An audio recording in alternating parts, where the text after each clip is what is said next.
Hello, sports friend. This is Stephen Hill for Sports Choice Plus. I'm bringing you a very special breakdown. I'm going to be covering the top 10 most underrated NBA players of all time. Before I get right into that, I want to make sure you're subscribed to the YouTube channel so you can get all the breakdowns and all the updates. Without further ado, let's get right into it. This is going to be an interesting list. It's going to be a couple of mixed bag as far as players, about guys that, potentially had big impacts, smaller impacts, some that won championships, some that didn't, some that possibly had their mark on greatness, whether it be the dunk contest, three-point contest, NBA careers. But this is just notating the guys that are underappreciated. Some guys that don't get their shine, maybe because of what they didn't win or how they won. I'm going to come in at number 10, Chris Mullen. If you remember, literally in the Bay, you had Tim Hardaway, Mitch Richmond, and you also had Chris Mullen, one of the original trios in the NBA. And you're looking at what they did for Golden State, what they were able to do to revitalize that franchise. They came in at a time where not only NBA was needed in Oakland, but they literally went out there and they did their business. They were young, they were talented. You can look at what he did as far as his mark with the Pacers as a sharpshooter. Chris Mullen made his impact on the NBA. He doesn't get his just due. I know Larry Bird, as a white guy, gets more credit, but you got to think Chris Mullen has his part in paving the way for the NBA players, especially white guys, with his ability to shoot, with his ability to be tough. He didn't take no nonsense. Chris Mullen was a tough guy. So his impact is forever remembered for me from the way that he played the game of basketball. Late in his career, he had a mark with the Pacers. Again, I stated before, that really was really great. Coming to number 9. This is much to a surprise. Even though that he does get acclaim, he is in the Hall of Fame, he doesn't get his just due. I'm talking about number 9, Dominique Wilkins. When you consider what he was able to do as far as the dunk contest, he ran into Michael Jordan. When you consider the 80s of the time he was with, he ran into the greats like Michael Jordan. He ran into Karl Malone, Larry Bird. He ran into the likes of Magic Johnson. He ran into the likes of a lot of other greats that were in the 80s/90s. So he didn't get his just due as far as championships. But as far as a dunker, as far as what he was able to do on the court, putting the ball on the basketball and scoring coming out of Georgia, the guy was a class act. And you're looking at just what he was able to do, his impact on the game. He doesn't get his just due because he doesn't have a championship. I feel like a lot of the Hall of Fame greats that don't have a ring on their finger may not get that just due. They may not get that, you're this, you're that level because you just haven't won a championship. They have them knocking on the door, but not there yet as far as getting their just due. Coming at number 8, maybe the most accomplished on this list, but I think that because of the time period in which he was born, he doesn't get the accolades. We're talking about the greatest champion of all time. We're talking about Bill Russell. When you're looking at 11 championships in 13 years, a hell of a career. He was born in a time period where the NBA was only a certain amount of teams. It was a small 6, 7, 8 amount of teams in the NBA, and you're looking exactly what he was able to do. He impacted the game far more than basketball. He impacted the game far more than just the legacy of winning championships. And he literally dominated. He dominated the likes of Wilt Chamberlain. Even though the Celtics had an all-star team, basically, he led the charge. A defensive rebounder that literally made his mark that way. He was able to score the ball too, but he literally doesn't get the credit he deserves because of the time period he did it in, I believe. And that's why he's at number 8. Coming at number 7, the guy that brought back basketball to New York. You're talking about Patrick Ewing. Coming out of Georgetown, out of college, he was literally a raw talent. When you look at him, the likes of Alonzo Mourning, you look at what they had at Georgetown, he came out raw and authentic. His flavor is what helped New York basketball get back on the map year after year. He had them into contentions to make the playoffs. The one year they did make the playoffs and actually go to the finals, they weren't able to get it done. But Patrick still has a class career. When you think of his shoes, the style that he wore, the little box fro cut, and you think of, the big man, old school, back to the basket, fundamentally sound, just drop, step, and then boom, he's up with the blocking. That's Patrick Ewing. So he was a dominant player, very special during his time period. He also ran into Michael Jordan. He ran into the likes of the Pacers. He ran into the likes of all those other teams that were great during that time.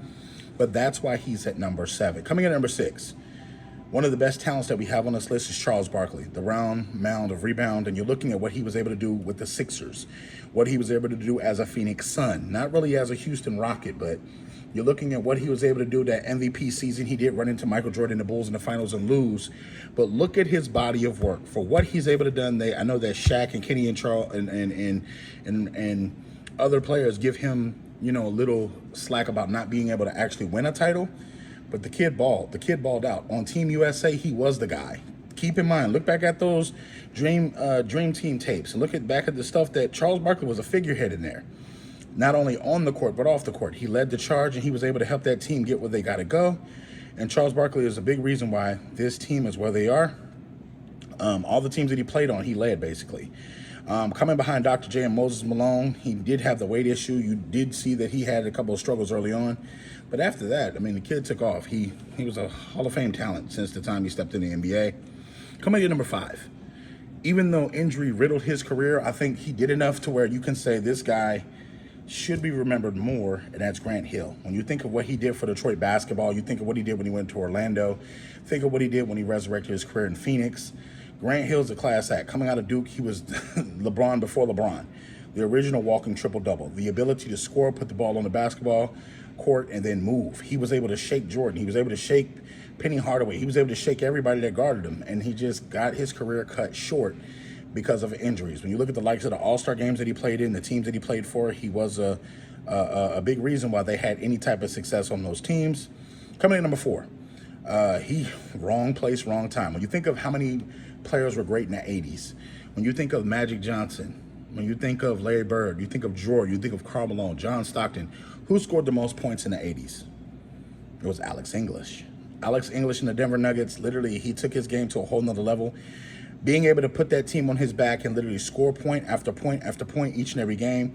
The guy upped his scoring average many years he played in the NBA. He was known for his signature jump shot. He was known for his signature canny ability to switch hands off the ball. And literally, I mean, the guy delivered. Alex English is one of the best players to ever offensively play in the game of basketball.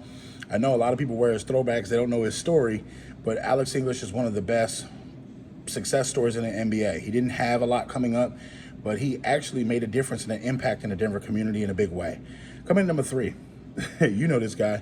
He was a part of the Michigan Fab Five. He was one of the originators of the long shorts, if you will, the black socks, if you will.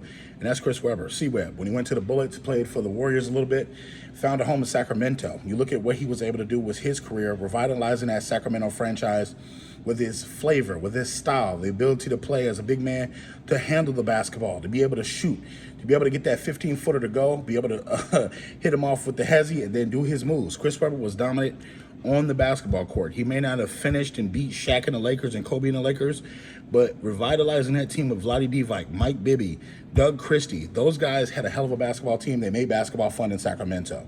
Coming in number 2, he's an NBA champion. He helped the Detroit Pistons get to their reign while the NBA had Michael Jordan, while the NBA had Larry Bird, while the NBA had Magic Johnson.